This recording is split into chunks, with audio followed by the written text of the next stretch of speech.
Hello, my name is Anniken and welcome to the Mystery Knitalong, the Lockdown Cal. Cal, K-A-L, is short for Knitalong. This is a true Mystery Knitalong in that I don't even know what this shawl is going to end up looking like. I have an idea, but I haven't knitted it yet. So I've only knitted, let's have a look, that much so far. I have some ideas. I know roughly what I'm planning to do. I'm not 100% sure that all of it will work, so I may have to change things as I go along. I will stay one step ahead of you guys. So when you download the next clue, I will have knitted that section already. So I'm posting the first clue today. I haven't knitted the whole of the first section yet, but I've knitted enough of it that I'm happy with it. So I know that's the way I'm going to carry on. Today I'm going to tell you a little bit about Knitalong, what you'll need in terms of yarn, needles, that kind of thing, how you can make it bigger or smaller, and then I will actually show you how to get started. So if you have done lace shawls before, you probably don't need to watch the last bit of this video where I show you how to get started. But if you're new to lace and new to shawl knitting, you might find that helpful.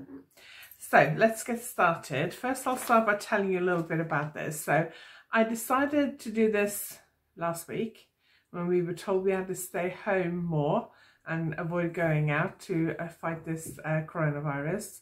I don't know where in the world you live, but chances are you probably live in a country that's in lockdown now. And if you're not in lockdown, you probably will be soon. So I hope that everyone can join in with this. It doesn't matter how experienced a lace knitter you are. If you've never done lace knitting before, you'll still be able to do this. As long as you can knit and purl, cast on and cast off, and you can follow a pattern, you'll be fine. The pattern is in English, so if English is not your first language, then you might find it a little bit more challenging, but do ask us and we'll help you. So there is help and support in my Facebook group, Love of Lace Knitting, and if you're watching this on YouTube, I will put the link to the Facebook group below. So I will be posting the videos on YouTube and in the Facebook group.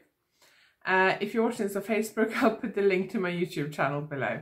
The pattern will be uploaded to Ravelry, and each time a new clue is available, it's probably easiest if you download the pattern through Ravelry, because then when I upload a new clue, a new part of the pattern, you will automatically get a notification sent to your email address.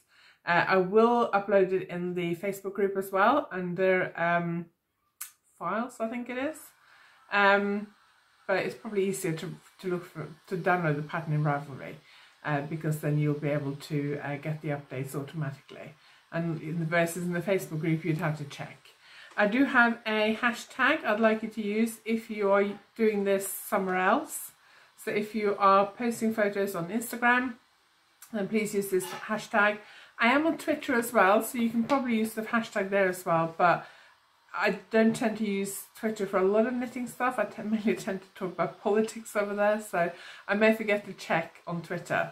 But on Instagram, I will check the hashtag regularly, and I will share some of those posts in my Instagram stories as well.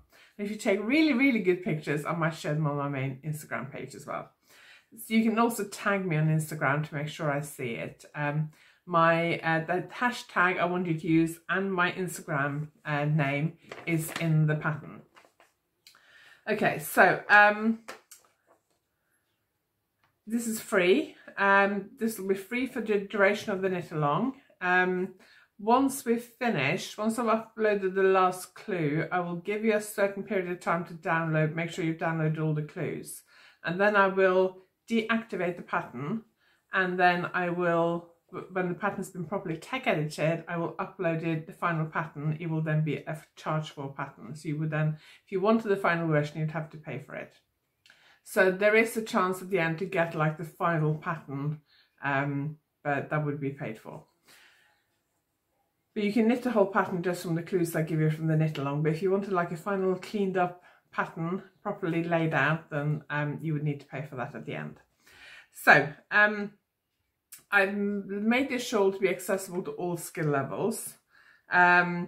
And I want you to also be very flexible about what yarn you use. A lot of online shops and yarn shops who offer online services are still open, at least here in the UK.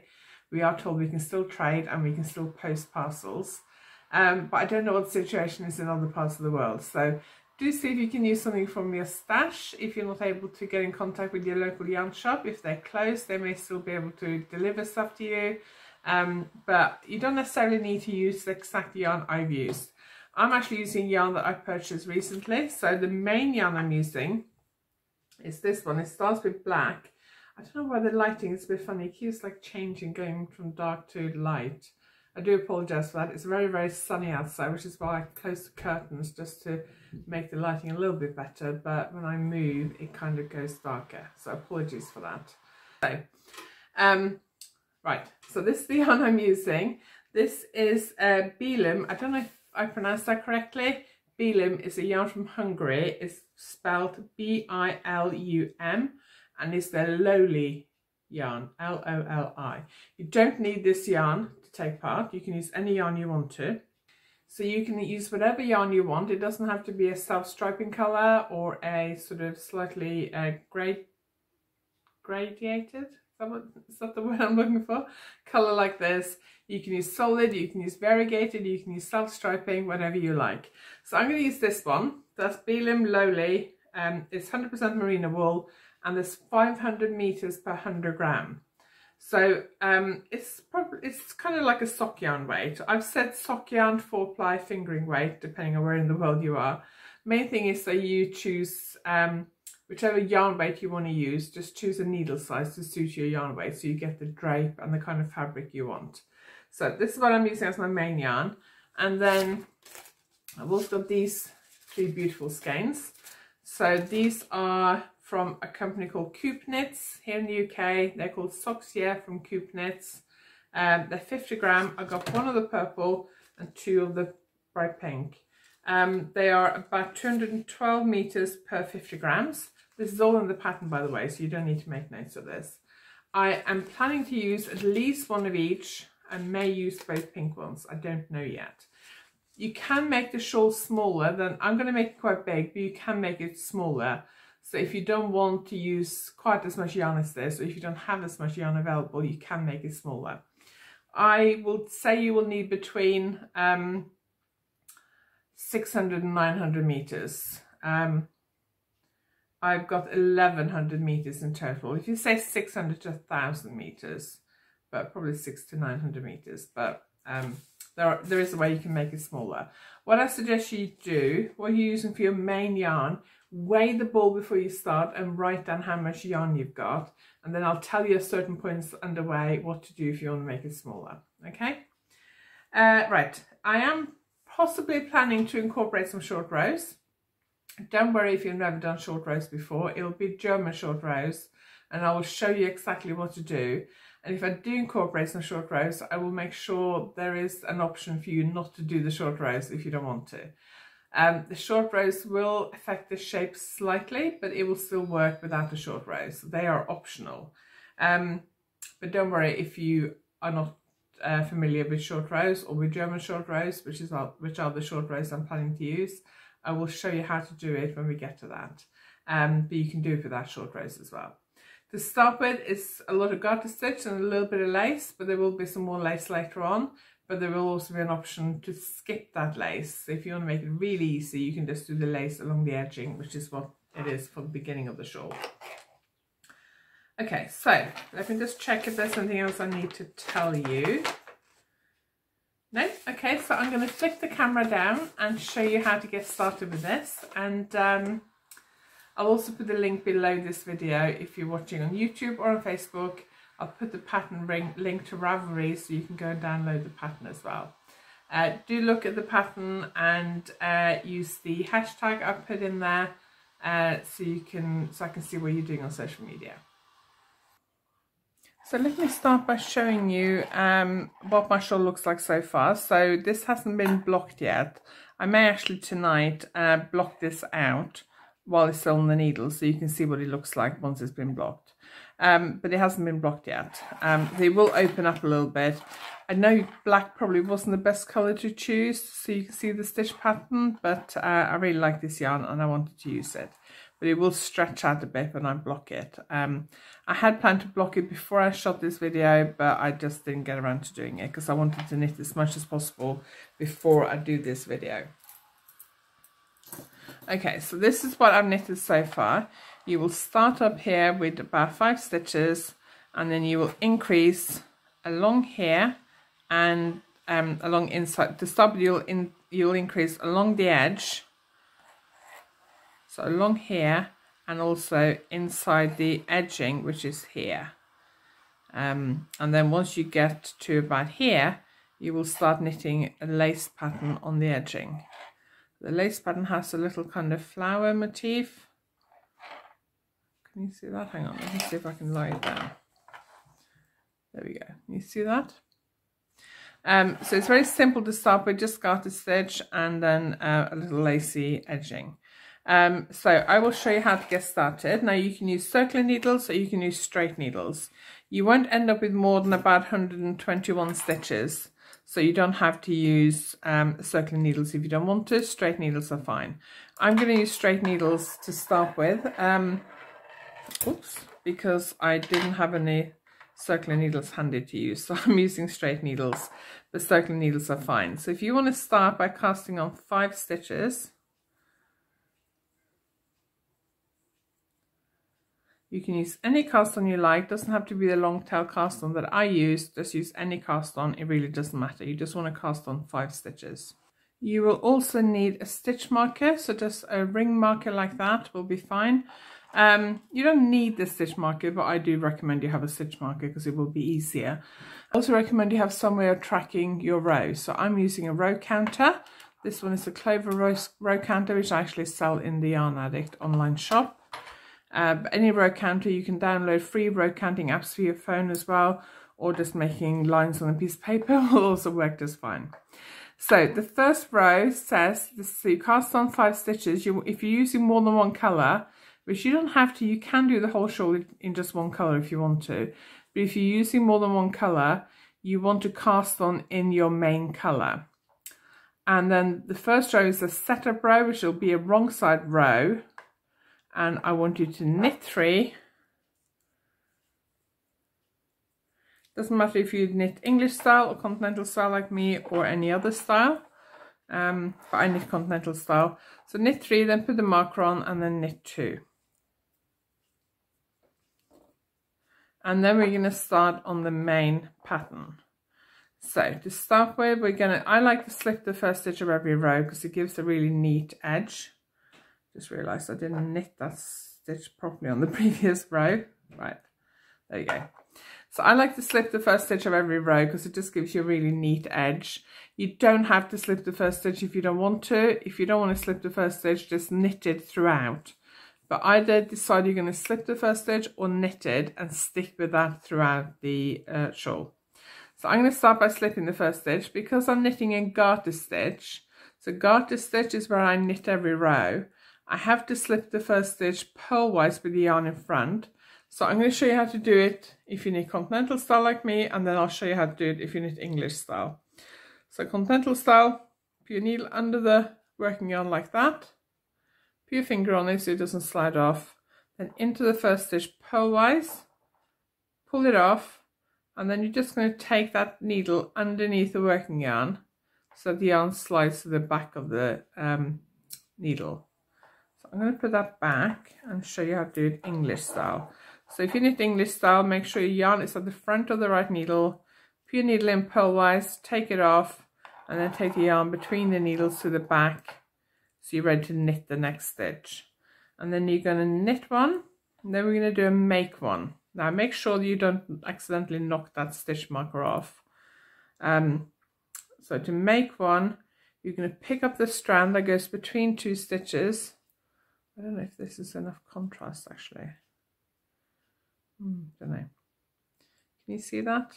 I might choose another higher contrast yarn for the next video. But you're going to pick up the strand that goes between 2 stitches, put it on the left hand needle so it goes from front across the needle to the back, and then you're going to knit it through the back loop. I just split the yarn there, so I'm going to knit it through the back loop again. There we go. So you want a little stitch that looks like a little cross stitch. You don't want a big hole that looks like a yarn over. Then I'm going to slip the marker. SM is slip the marker. Knit one. Then I'm going to do a yarn over. So yarn over is the same as yarn forward if you're from the UK.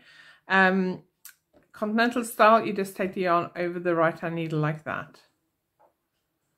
English style, you take the yarn between the needles to the front like that, and then you just knit the next 2 stitches, and then you're going to finish with knit 2. So you've now increased 2 stitches, so you should have 7 stitches, which I do, so that's good.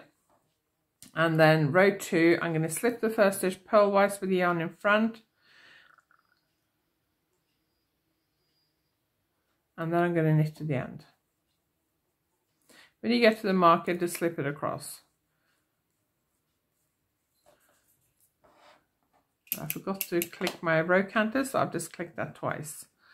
Okay, so the next row is row 3. I'm going to slip the first stitch purlwise with the yarn in front, knit 2. So you can see I've got the marker next.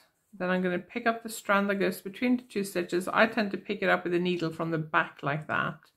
Then I can just lift it up onto my left hand needle and knit it through the back loop. Slip the marker, then I'm going to knit 2, yarn over, knit 2. That was row 3. I'm going to skip through the next few rows quite quickly so that you can, I'll do the next right side row, and then I'll skip through a few rows. So I'm just doing row 4 now, which is the same as row 2. So all the wrong side rows are the same. And then if I go too fast for you, just pause me and then do what you need to do and then come back and press play. So row 5, so 5, 7, 9 and 11 are all worked the same way. So I'm going to slip the first stitch purlwise with the yarn in front, knit to the marker. So I just knit till I get to the marker, and then I'm going to pick up the strand between the 2 stitches, put it on the left hand needle and knit it through the back loop. Slip the marker, and then I'm going to knit to the last 2 stitches, yarn over, knit 2. And you're going to keep going like that, so every right side row, every wrong side row till you've done 12 rows in total. So every wrong side row is like row 2, every right side row from now on is like row 5. So carry on and finish, and carry on till you've done row 12, and then I'll come back and show you the next bit. But I'm going to just speed through this section a little bit. So once you get to a point where you have 17 stitches, you've done 12 rows, you've now got 17 stitches, you're going to start chart A. So I'm not going to go through how to read charts now. There is a tutorial on my website and I will post that link below. So if you're not used to charts, you can have a look at that link. You also have got the written instructions here as well. So you can follow the written instructions if you prefer. You are going to, so if you look on the page with the main pattern, where it says commence chart A, if you'd like a smaller shawl, you need to work fewer repeats of chart A. So here I've done, let's see, 1, 2, 3, 4, 5 repeats of chart A. Basically the edge where your needles are, that length, that's going to be the full like depth of the shawl, so that's the bit that will be hanging down your back.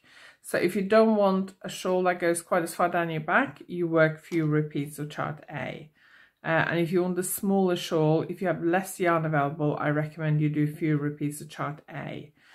This is 57 stitches, I think, that I've got here at the moment. There is a note about that in the pattern, by the way. Okay, so to start with, you now got basically 2 sections. You got the first section up to the marker. You got the first section up to the marker where you're making one before the marker. That's the body of the shawl. And then the section after the marker where you've got 9 stitches now, that's the edging. On the main body of the shawl, so up to the marker, you'll carry on increasing 1 stitch by making a stitch. on every right side row. So for every 16 rows of the chart you do, you'll get 8 more stitches in this section. On the edging section, you'll be increasing a stitch on rows 1, 3, 5 and 7, and then you'll be decreasing a stitch on rows 11, 13, sorry, rows 9, 11, 13 and 15. So by the time you've done row 16, you'll have 9 stitches again. So in this section for the edging. So when you get to the end of chart A, you will have 8 stitches more in total than you had when you started chart A. And every time you work chart A, you'll increase 8 stitches in total. I've actually made a note here, written down the stitch counts here. So I just took 17 and added 8 and wrote them all down. I've already done, the first one here is 65 because I've done up to that. That means that I can, every time I finish chart A, I can just count my stitches to make sure I haven't forgotten an increase. If you find that you have forgotten a make one, as long as just one, I wouldn't worry about it. I would just make a stitch somewhere on the next row in the main body section, just to make up for it. It doesn't really matter that much. I did do that earlier this morning because I missed a make one a few rows back. Okay, so pattern says row 1, slip with yarn in front, knit to the marker. So I've nearly got to the marker, so I'm just going to knit to the marker. Make one just like we did before, slip the marker, and then you're going to go to row 1 of the chart. Now you don't really, I know the written instructions for the pattern is on a separate page from the actual chart. You don't really need to keep looking at the main pattern. You just know that up to the marker you're going to slip one, knit to the marker, make one. So you don't need to look at that every single row because you get used to that pretty quickly. So you can I just keep the pattern on the chart page, so I can just keep looking at the chart. Okay, so slip on, knit to the marker, make one, slip the marker, which I've done. So now I'm going to work row 1 of chart A. I've actually done row 1 and 2 because they were the same as what we've done previously. So I'm actually going to do row 3 now. Row 3, I'm going to start by knitting 3. Then I'm going to knit 2 together. So to knit 2 together, you just go into the next 2 stitches, just like you would be knitting 1 stitch, except you're going into 2 stitches at the same time. And you knit those together, so you've decreased the stitch. And then you're going to do 2 yarn overs. Now, continental style, you go 1 yarn over, then you go to the front and over the needle again.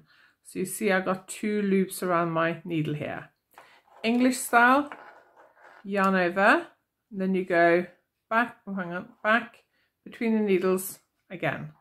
So you get 2 loops around your needle. So 1, 2. And then the next stitch is an SSK. So you're going to slip on stitch knitwise. Now there are a couple of different versions of this, but this is how I like to do it.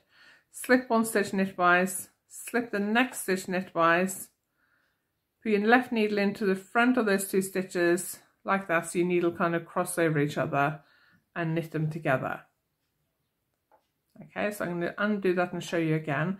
Now if you prefer, you can do a knit 2 together through the back of the loop. It doesn't look exactly the same, but because we're doing this in garter stitch, there won't be a huge difference. So if you just want to knit 2 together through the back loop, that's fine. SSK is a knit 2 together through the back loop, but you're twisting the stitches first when you slip them. I think it looks better, but because we're doing this in garter stitch, it's not going to make a massive difference. So to do the SSK, slip on stitch knitwise, so put your needle in as if you're going to knit. Do the same with the next stitch, so you're slipping 2 stitches knitwise, one at a time. Then put your left needle into the front of those 2 stitches, like that, so from the left, so you put your needle in from the left, into the front, so the needles kind of cross over each other like that, and then you just knit those 2 together. Then you're going to knit 1, yarn over, knit 2. Now on the next row you have to watch out for those double yarn overs. So you're going to start by slipping 1, and then you're going to knit 1, 2, hang on, 1, 2, 3, 4, 5. 1, 2, 3, 4. Okay, so knit 4 and then you get to that double yarn over. So you can see the next stitch on my needle is the double yarn over. Now if you accidentally pull one yarn over off, so you just end up with 1, all you need to do is loop it back up again. Now you can't knit those 2 yarn overs as normal, because as just a normal knit stitch, because it won't work. So what you do is you knit the first yarn over as normal, and it feels weird because you're basically going in through this really big hole. Take that off. Again, if you accidentally knock the second one off, don't worry, just pick it up and put it back on again. So let me show you that again. So you knit the first one. Oh, and I accidentally knocked it off there. And then you knit the second one through the back loop. Okay, so let me do that again. So if you try and knit them both as normal, so I've knitted one. If I try and knit the second one as normal, I just end up with another 2 loops around my needle there, so it doesn't work. So let me show you how to do it again, just in case I've confused you. So I'm going to knit one as normal, take that one off, and then I knit the second one through the back loop. So I end up with a big hole with 2 stitches. And again, if you knock it off accidentally, just pick it back up and put it on your left needle. As long as it goes from front across to the back, that's fine. Okay. And now I'm going to just knit to the end.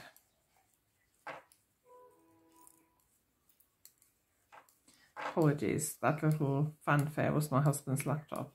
My husband and my daughter are working from our dining room table at the moment, which is where I'm also filming tutorials. Okay, so row 5. So I'm going to knit, slip the first one, knit to the marker. Okay, so I'm going to pick up the strand between the 2 stitches, knit it through the back loop.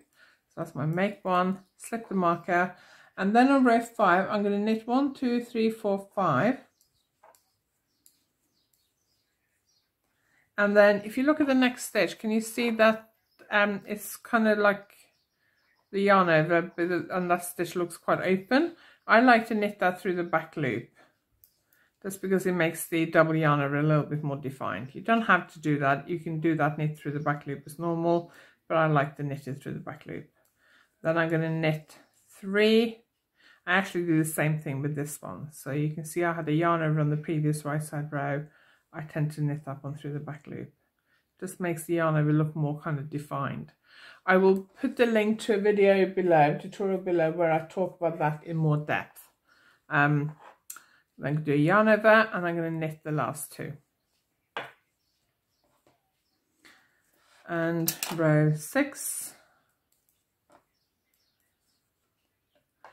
Okay, so row 7, slip on, knit to the marker, make 1, slip the marker,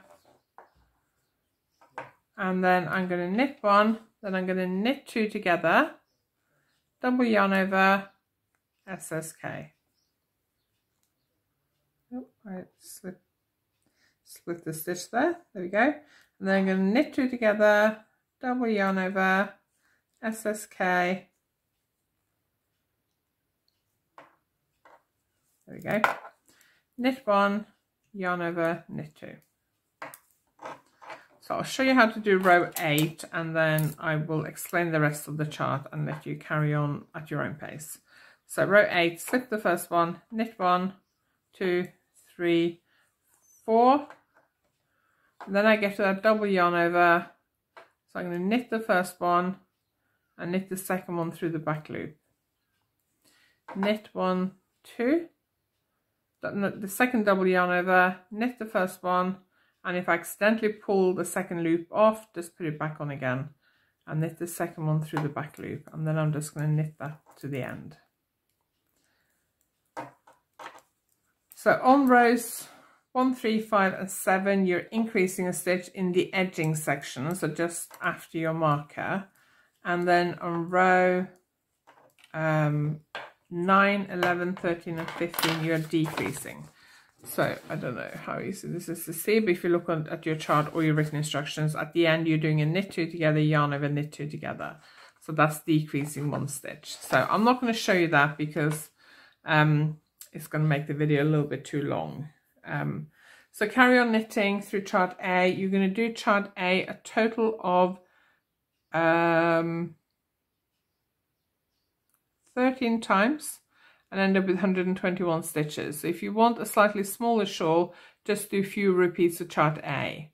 And do share in the Facebook group how you're getting on. If you have any questions, you can ask them in the Facebook group. And if you can also share on Instagram and tag me, or just use the hashtag that's in the pattern. I will be posting this on YouTube as well, so if you have any questions you can ask on YouTube as well, but it may take me slightly longer to reply on YouTube. You can also email me, and the email is in the pattern. But if you have a question, it's good if you can ask in the Facebook group, because if you have a question, other people may have a question as well. So I will be back with the next section of the pattern next week, hopefully Monday or Tuesday, maybe Wednesday. We'll see how it goes. But it'll be sometime next week, so just bear with me. I've got to try and fit recording in between the work from home needs of my husband and my two daughters. So my two daughters, who are both in their 20s, are working from home. One's a student and she is working at the dining room table with my husband, which is where I record, and my oldest daughter is working in her bedroom. So we're just trying to juggle the space and the needs of everyone. At the moment we're lucky because the weather's been beautiful this week. But I hope wherever you are that you stay safe, look after yourself, and I hope you enjoy taking part in this knit along, and I look forward to seeing what you knit. Thank you for watching.